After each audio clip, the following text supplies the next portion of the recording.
Salut les Itos, on est à Angoulême, dans l'ouest de la France, chez La Débauche avec Jean. Salut Jean. Salut. Merci de nous accueillir, ça fait plaisir.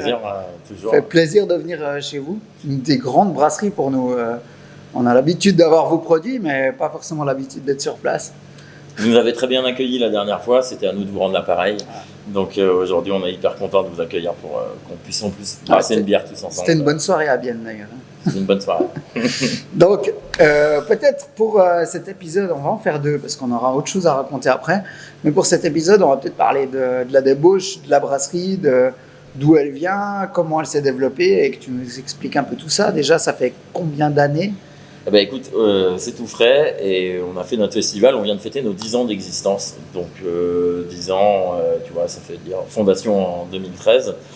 Donc on est une brasserie sur Angoulême, artisanale, évidemment. On était parmi les premiers en craft à se développer en France. Donc on a vu le marché se construire. Tu vois, donc on a grandi aussi avec les gens qui boivent vos bières et nos bières. Vos bières surtout. Hein. Mais aujourd'hui, la brasserie La Débauche, donc c'est 30 personnes qui travaillent à Angoulême avec un site de production qui est presque au niveau de la gare d'Angoulême, donc on est en centre-ville. On a un taproom. On produit à peu près 13 000 hectos de bière, donc tu vois, ça fait quelques litres.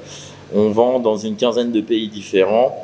Et voilà, on est présent sur un petit peu tous les circuits de distribution, que ce soit les caves, les bars et aussi certaines enseignes de grande distribution. La débauche au départ, ça s'est passé comment ? Alors, la fondation de la brasserie, c'est un couple, Aurélien et Églantine. Elle était professeure de français, et lui était maréchal ferrant, et ils avaient la volonté de pouvoir travailler ensemble, voilà, pour pouvoir se retrouver un peu plus souvent. Et leur objectif au début, c'était voilà, d'avoir une petite boîte et ils n'avaient pas forcément envisagé que 10 ans plus tard, on serait 30, qu'on ait un site de production ici, un site logistique un petit peu plus loin. Donc voilà, c'est une histoire, c'est une belle histoire, mais qui commence par une histoire d'amour. Ok, excellent. Ils ont commencé par quelle bière, tu sais ? Alors au début, là, ouais, je connais bien les débuts de la brasserie. Les premières bières ont été des bières un peu plutôt typées belges. Tu vois, il y a eu la spéciale, la Belgian Style, l'ambrée. Et rapidement, Aurélien, donc fondateur et maître brasseur, s'est tourné vers les bières noires. Et on a vu apparaître des recettes comme Nevermore, Demi-Mondaine, Big Boy, donc des Imperial Stouts, des bières qui, à l'époque, sur le marché, étaient extrêmement innovantes. Et moi, à l'époque, j'étais consommateur.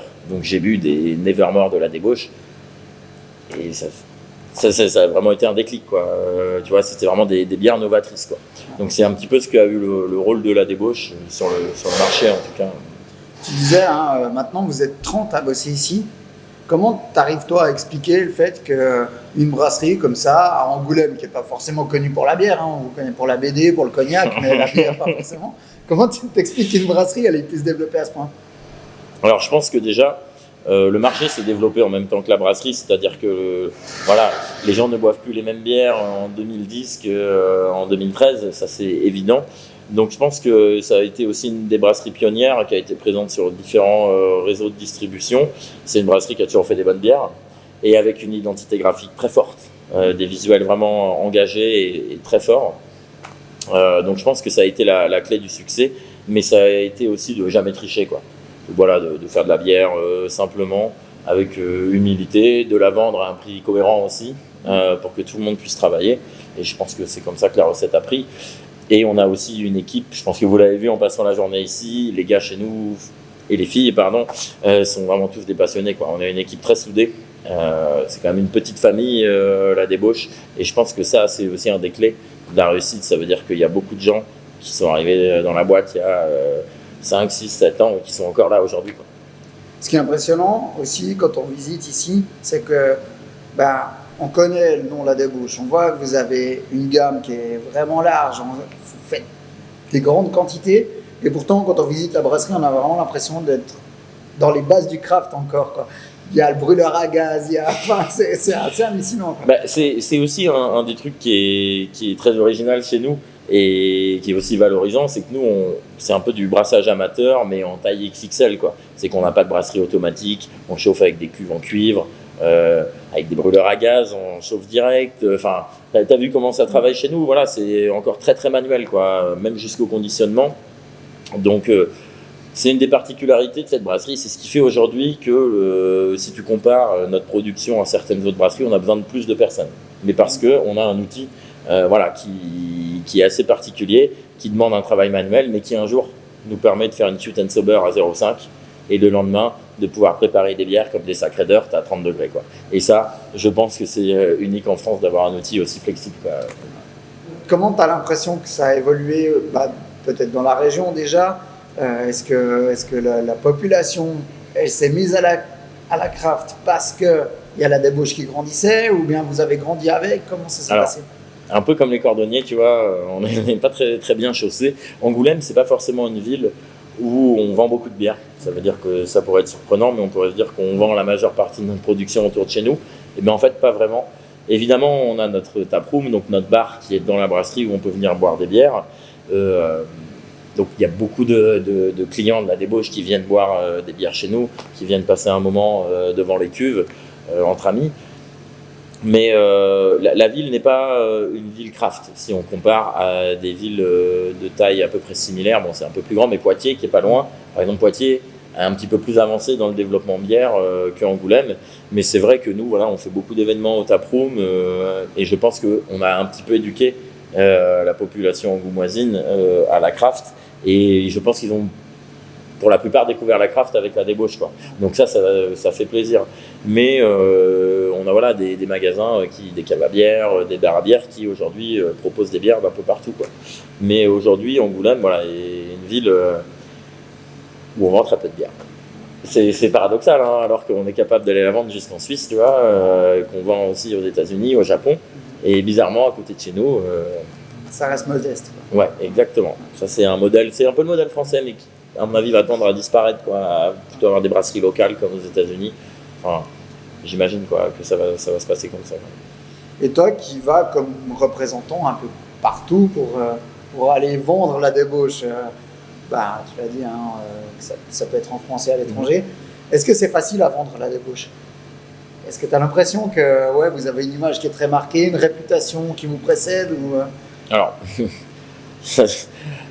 voilà, ça dépend vraiment de la tendance du marché, quoi. Je veux dire, il y a 3 ans, je t'aurais dit open bar, n'importe qui sortait une bière, on vendait voilà, nos fermenteurs très rapidement. Aujourd'hui, c'est peut-être un peu plus délicat, mais on a la chance d'avoir un savoir-faire sur certains types de bières dont je parlais, les bières noires, les Imperial Stout, tout ce qui est travail de vieillissement en barrique, qu'on fait beaucoup.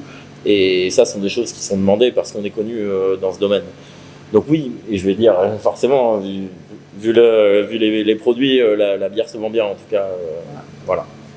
Est-ce que tu as encore besoin de présenter la brasserie quand tu vas voir des gens? Ou c'est un peu acquis maintenant, la débauche? Ce qui est rigolo, c'est que bon, dans le microcosme de la bière, forcément les gens nous connaissent, mais de plus en plus, tu rencontres l'oncle de ton pote, il dit « Ah, la débauche, je connais !» Et ça fait plaisir, quoi. Donc ça veut dire qu'on commence à rentrer dans une sphère un peu plus large.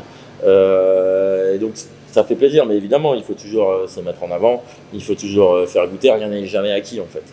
Il y a en plus énormément de brasseries qui se sont montées, qui font des choses très très très bien. Donc on n'est pas vraiment concurrents, évidemment, parce que nos concurrents sont les industriels qui ont encore 80% du marché. Donc bon, on ne se bat pas non plus entre nous, entre brasseries, petites brasseries, mais oui, c'est sûr que c'est un nom qui est connu et on espère durer encore 10 ans de plus et pouvoir continuer à s'amuser comme on le fait aujourd'hui, quoi. Vous êtes particulièrement connu pour les Imperial Stout. est-ce qu'il y a une raison à ça? Est-ce que c'est parce qu'il y a un brasseur passionné dans ce style ou comment ça se fait? Déjà, ce sont des bières qu'on affectionne particulièrement à la brasserie. On a aussi, comme je le disais tout à l'heure, notre brasserie qui est en cuivre et en chauffe direct.